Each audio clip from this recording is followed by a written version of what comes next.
Maraknya penyalahgunaan senjata api akhir-akhir ini memunculkan pertanyaan mengapa senjata api begitu mudah didapatkan tanpa pengawasan ketat. Lalu bagaimana kelanjutan penarikan senjata api dari masyarakat sipil sejak 2006 dan bagaimana pengawasan penggunaan senpi oleh aparat maupun oleh mantan aparat. Kami akan bahasnya nanti dengan sejumlah narasumber, tapi yang sudah hadir atau sudah hadir bersama saya saat ini komedian Tarsan yang dulunya ya, Pak Tarsan pernah memiliki senjata api. Waktu itu tahun berapa memiliki senjata api?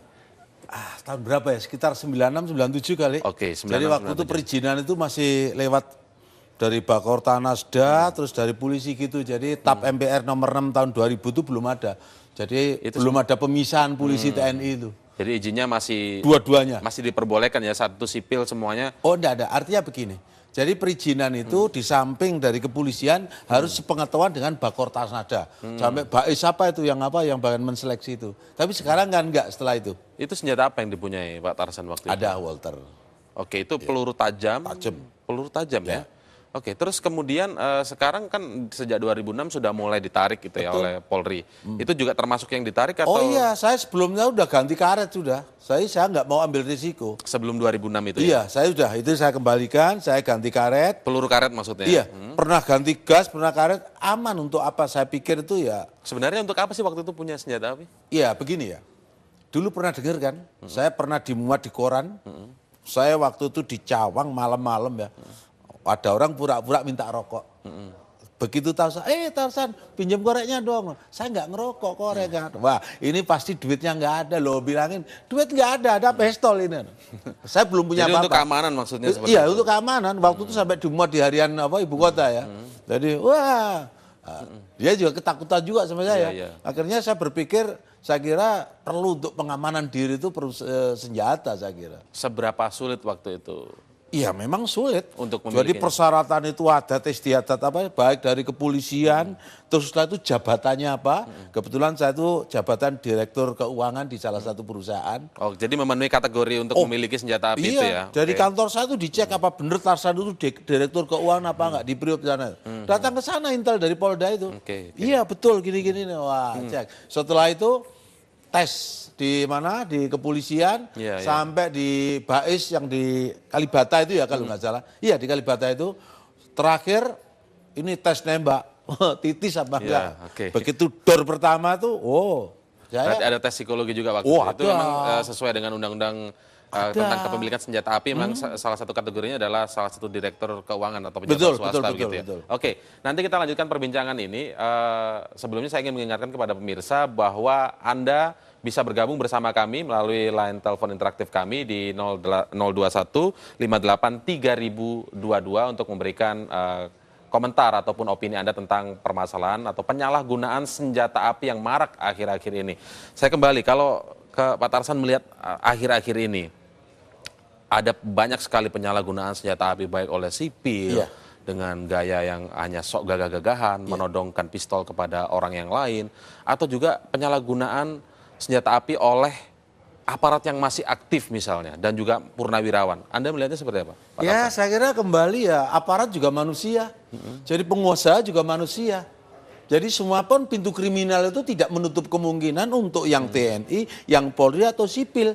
Sedangkan Ustadz aja kadang-kadang itu ada yang bermasalah, umpamanya seperti itu. Jadi pintu kriminal itu macam-macam. Kalau saya sadar, yang penting kalau kita memiliki senjata api, bisa menguasai diri, menguasai senjata itu, sehingga aman dari segala risiko. Oke, baik. Sudah bergabung bersama kami Boy Rafli Amas, Kombes Pol Boy Rafli Amar, Kabak Penum dari Mabes Polri. Selamat sore, Pak Boy. Selamat sore. Iya, Pak Boy. Kita melanjutkan yang kemarin, Pak Boy ya. Kita belum tuntas kemarin kita bahas. Kalau kita ingat dari 2005 atau 2006 seperti yang Anda sebutkan bahwa Polri sebenarnya punya kebijakan untuk menarik seluruh senjata api dari masyarakat sipil. Apakah ini konsepnya seperti apa sebenarnya Pak? Apakah ini menarik semuanya ataukah masih disisakan kategori untuk orang-orang tertentu atau orang-orang sipil tertentu yang masih boleh memiliki? Iya. Selamat sore juga Pak Tarsan ya, ada di sana ya. Dan selamat sore. Jadi dapat kami sampaikan untuk agar tidak salah paham ya bahwa pemberian izin kepada warga sipil di negara kita memang diakomodir dalam undang-undang ya. Baik itu undang-undang yang sejak tahun 60 ada, undang-undang 20 tahun 60 ya, sedangkan untuk warga sipil melalui intelijen keamanan dari Polri. Demikian juga di dalam Undang-Undang Nomor 2 Tahun 2002 tentang Polri, itu juga memberikan kewenangan kepada Polri untuk mengeluarkan perizinan senjata api kepada warga sipil, termasuk bahan peledak. Jadi tentu harus dipahami bahwa memang ini adalah diakomodir dalam undang-undang di negara kita. Di dalam perkembangannya, pada tahun 2006 awal pimpinan Polri pada waktu itu mengeluarkan suatu kebijakan untuk melakukan moratorium perpanjangan perizinan. Dengan pertimbangan kondisi pada saat itu, di mana kita tahu bahwa di tahun 2000 sampai 2005 itu aksi terorisme dan kejahatan bersenjata api cukup banyak terjadi.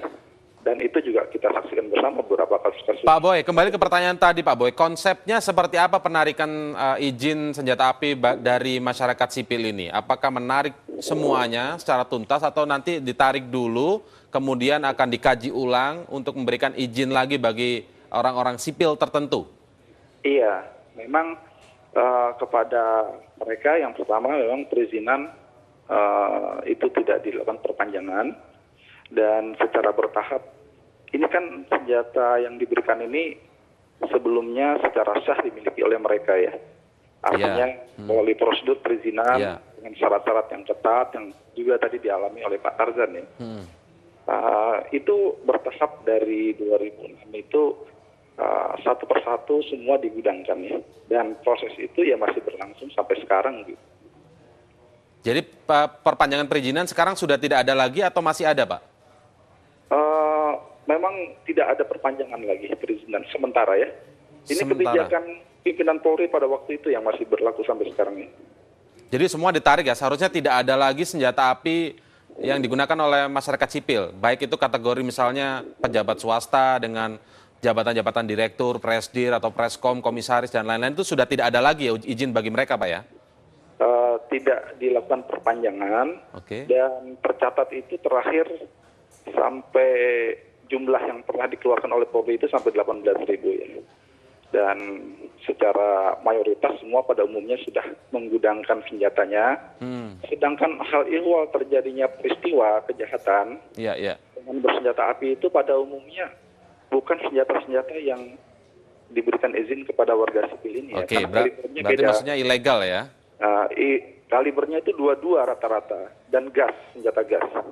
Sedangkan yang terlibat perkara-perkara kejahatan ini pada umumnya itu kaliber-kaliber yang 38, milimeter, demikian ya. Jadi itu yang didapat dari pasar gelap gitu. Baik, saya akan bergabung juga dengan pegiat dari Imparsial, Al-Araf yang sudah bergabung dari Bandung, Jawa Barat. Selamat sore, Bung Al-Araf. Selamat sore Mas, selamat sore. Dari Imparsial sendiri memantaunya seperti apa penyalahgunaan senjata api ini? Anda memiliki data sejauh ini apakah peredaran senjata api masih begitu marak mengingat izin sebenarnya sudah dicabut atau tidak diperpanjang sejak 2006? Ya, saya rasa memang ada dua kategori terkait dengan persoalan senjata api ini. Pertama adalah persoalan kontrol terhadap peredaran senjata api yang sifatnya legal. Yang kedua adalah kontrol terhadap peredaran senjata api yang sifatnya ilegal. Nah, dalam data kami memang terlihat bahwa kurun belakangan ini kurang lebih terdapat 50 kasus penyalahgunaan senjata api gitu ya, baik itu yang terutama kasus-kasus sebenarnya yang lebih baik itu yang sifatnya legal ataupun yang sifatnya ilegal.